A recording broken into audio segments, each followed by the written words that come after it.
Help to Buy ISA versus Lifetime ISA, which should first-time buyers actually use? If you're a first-time buyer sitting on a Help to Buy ISA wondering whether you should switch to a Lifetime ISA, or maybe you've got both and you're not sure which bonus to actually claim, stick around.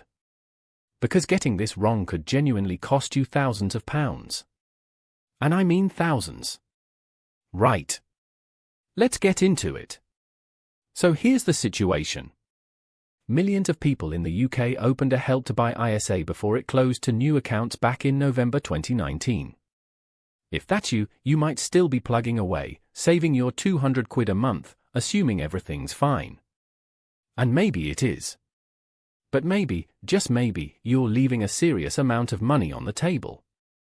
Because the Lifetime ISA exists. It's still open to new applicants. And in a lot of cases, it is the better deal. But not always. And that's what makes this so tricky. So today, I'm going to break down exactly how both of these accounts work, where each one wins, where each one loses, and most importantly, which one you should be using based on your actual situation.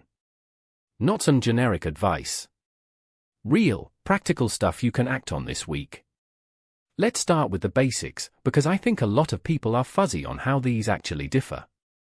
The Help to Buy ISA **, if you've got one, lets you save up to £200 a month. The government adds a 25% bonus when you buy your first home. Sounds great, right? But here's the thing. That bonus is capped. The maximum bonus you can receive is £3,000, which means the most you can save that counts towards the bonus is £12,000. Anything above that? No bonus. Just sits there like a normal savings account. And here's a detail that catches a lot of people out. The bonus isn't paid when you exchange contracts. It's paid on completion. That means you cannot use the bonus as part of your deposit when you exchange. Your solicitor has to claim it separately, and it only arrives later in the process. So if you're relying on that bonus to make up your deposit at exchange, you've got a problem. Oh, and one more thing. The property price limit is £250,000. Unless you're buying in London, where it's £450,000. Now, the Lifetime ISA. You can open one if you're between 18 and 39. You can put in up to £4,000 per year. The government adds the same 25% bonus, but here's the big difference, that's up to £1,000 in bonus every single year. So over several years of saving, you could rack up a much, much bigger bonus than the Help to Buy ISA's £3,000 cap. The property price limit is £450,000 regardless of where you're buying. Not just London. Everywhere. That's a massive difference if you're looking at property in the southeast, or Bristol, or Edinburgh, or anywhere prices have crept above that £250,000 mark.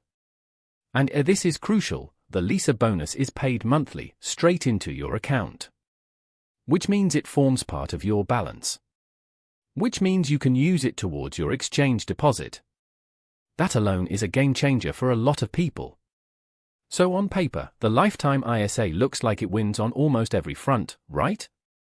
Bigger potential bonus, higher property price cap, bonus paid into your account rather than at the last minute. So why would anyone stick with the Help to Buy ISA? Well, there are a few reasons. And they're worth understanding. Number 1, the 12-month rule.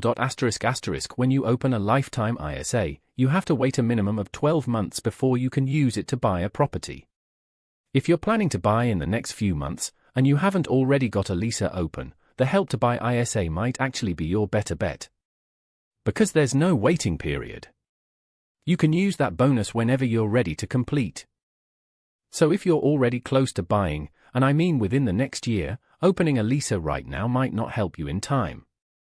Although, and I'd say this is really important, even if you're not sure when you'll buy, it's worth opening a leaser with even just £1 right now, today, to start that 12-month clock ticking. You can always decide later whether to use it.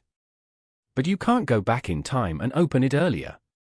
Get that clock started.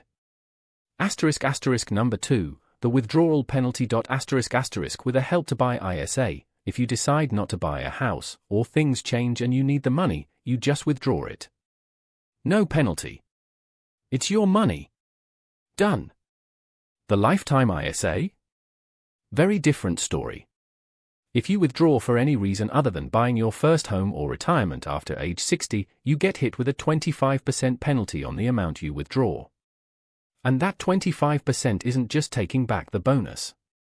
Because of how the maths works, you actually lose some of your own money too. Let me show you. Say you put in £4,000. The government adds £1,000. You've got £5,000 in there. You withdraw it for a non-qualifying reason. They take 25% of £5,000, which is £1,250. But the bonus was only £1,000. So you've lost £250 of your own money. That stings. Now, the government did temporarily reduce this penalty during COVID, but it's back to 25% now. So if there's any chance you might need that money for something other than a house or retirement, the LISA carries real risk. The Help to Buy ISA doesn't. Number 3, the savings pace. With a Help to Buy ISA, you can save £200 a month. That's $2,400 a year. The LISA lets you put in $4,000 a year, but you could do that in one lump sum if you wanted. So if you've come into some money, a bonus from work, an inheritance, whatever, you can stuff $1,000 into the LISA in one go and get that £1,000 bonus. The Help to Buy ISA won't let you do that. It's drip feed only. On the flip side, if you can only afford small monthly contributions, the Help to Buy ISA's $200 a month structure might feel more manageable and familiar. Okay, so here's the question I know you're asking. Can you have both? Yes. You absolutely can hold both a Help to Buy ISA and a lifetime ISA at the same time. You can save into both. Nobody's stopping you. But, and this is the big but, you can only use the government bonus from any of them when you buy your first home. Not both. You have to choose. So you can save in both, but at the point of purchase, you pick which bonus you want to claim. And in almost every scenario where you've been saving for more than a couple of years, the LISA bonus will be bigger. Let's run the numbers quickly. Say you've been saving the maximum in both for 3 years. Help to Buy ISA, £200 a month for 36 months is £7,200 in savings. The 25% bonus on that is £1,800. Lifetime ISA, £4,000 a year for 3 years is £12,000. The 25% bonus is £3,000. That's a difference of £1,200. For doing essentially the same thing. Just in a different wrapper. Over 5 years? Help to Buy ISA bonus maxes out at $3,000. LISA bonus would be $5,000. That's £2,000 more. £2,000. That's not nothing. That's a holiday. That's furniture. That's your solicitor's fees covered. So, let me give you the practical takeaway. And I'll keep this really simple. If you don't have either account yet and you're between 18 and 39, open a lifetime ISA. You can't open a Help to Buy ISA anymore anyway, so the decision's made for you. Open a LISA, even with a small amount, and start that 12-month clock. If you already have a Help to Buy ISA and you're buying within the next 12 months keep using it. The bonus might be smaller, but it's available right now without a waiting period. That said, still consider opening a LISA with £1 in it. Just in case plans change and your timeline stretches out. If you have a Help to Buy ISA but you're not buying for at least a year seriously consider opening a lifetime ISA alongside it. Start that clock. Start shifting your savings focus to the LISA. You'll almost certainly end up with a bigger bonus. You can keep the Help to Buy ISA open as a backup, but the LISA should be your main vehicle. If you already have both do the maths before you buy. Compare the bonuses. In most cases, claim the leaser bonus. It's usually bigger. And remember, any money in the Help to Buy ISA that you don't use for the bonus, you can still withdraw it penalty-free and put it towards your purchase anyway. You just won't get the government top-up on that portion. One more thing I want to mention. Where you open your leaser matters. You can get a cash lifetime ISA or a stocks and shares lifetime ISA. If you're buying within the next few years, let's say 1 to 3 years, go cash. You don't want market ups and downs messing with your deposit right before you buy. If your timeline is longer, maybe 5 years or more, so stocks and shares leaser could grow faster, but it does carry risk. Your call. But don't sleepwalk into a stocks and shares leaser if you're buying next year. And make sure you're shopping around for the best interest rates on your cash leaser. They vary quite a lot between providers.